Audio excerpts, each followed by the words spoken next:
السلام علیکم زما ګران خوږه ملګرو څه افسوسناک خبر لکه کوم ما زړه ته درد رسېدلی یقینا تاسو زړه ته به هم درد رسي او یقینا چې کوم مسلمان وي هغه زړه ته به درد رسي چې کوم سعودي عرب کې شرابخانه یا سعودي عرب کې چې کوم نمونه د یهودیانو یا چې کوم یورپیان دي هغو خپل عملداري شروع کړې ده په هغه باندې تاسو سره خبره کومه او سره بل خبر د افغانستان په حوالې سره چې کوم داسې کې ژوب کې حملې شوي وي په هغه کې کم کسان نیول شوي دهشتګرد نیول شوي دي یو نوم حمید الله هغه باقاعده چې کوم بیان ورکړی دی هغه ډېر خطرناک دی چې افغانستان کې موږ ټریننګ حاصل کړی دی افغانستان ټي ټي پي حکومت ټي ټي پي چې کوم د کوم منی لانجه روانه ده هغه باقاعده افغانستان کې هغه نشاندهي کړې ده او بیا ورسره هغه دا هم ویلي دي چې موږ ته چې کوم اسلحه میلاویږي هغه افغانستان نه میلاویږي او طالبانو حکومت هم موږ سره مرستې دي دا ډېر زیات افسوسناک دی ولې چې دې سره یقینا چې کومه خبره پاکستان کوي هغه به مخکې چې کوم د طالبانو حکومت نه مني نو افغانستان سره معاملات چې کوم روان دي په دې باندې به اوس نور هم سنجیدګي سره خبرې کیږي بل طرف ته د افغانستان حوالې سره بل خبر هم دی چې کوم کله انحلا شروع شوي وه د کابل ایرپورټ باندې بیا مړي شوي یو سلویه نه زیات افغانان مړ شوي چې هغه کې کم تحقیقاتي رپورټ شوی دی هغه کې دا واضح شوي دي چې زیاتره مړي چې کوم دي هغه د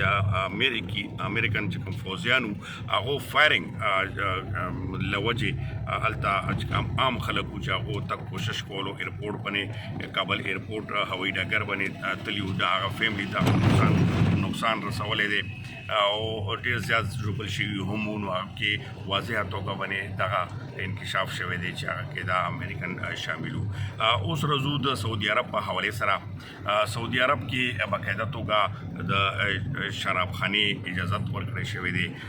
گویا چې د سرکري هغه کم دی هغې په دې باندې خاموشي اختیار کړې ده خو باقاعده توګه دا نوټیفیکیشن هم هغو ته سفارتخانو ته میلاو شوی دی او په هغه ځای کې باقاعده توګه چې کوم مارکیټ دی هغه کې شراب اویلیبل کېدل او لیسنس ورکول دغه سیز چې کوم دی یقینا د مسلمانانو د زړونو یو درد تکلیف سره ګذر کېږي ټوله دنیا یو پاکستان افغانستان یا نو نه بلکې څو چېرته مسلمانان دي هغه په دې خبره باندې به یقینا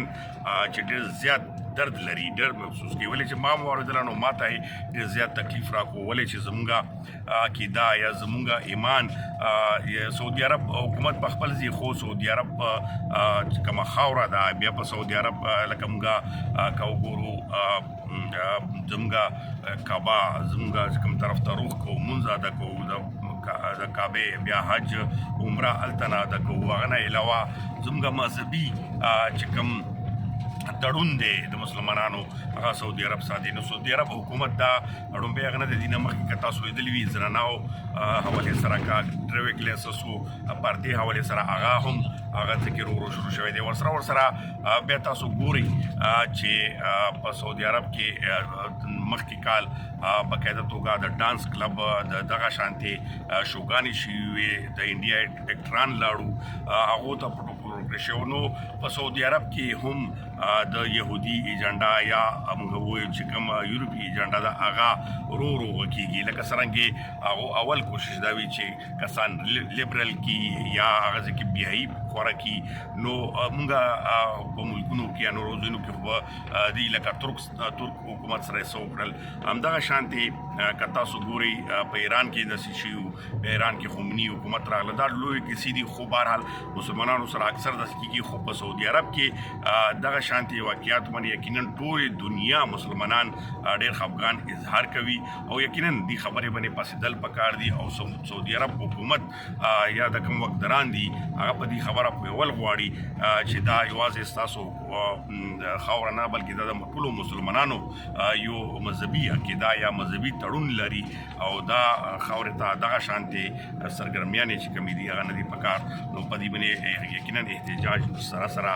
هر نمونه چې کوم زور نه وي هغه کول پکار وي نو موږ تاسو سره دا خبره شریکه کړم او یقینا چې افسوسناک خبر ده خو ما تاسو هم معلوم شي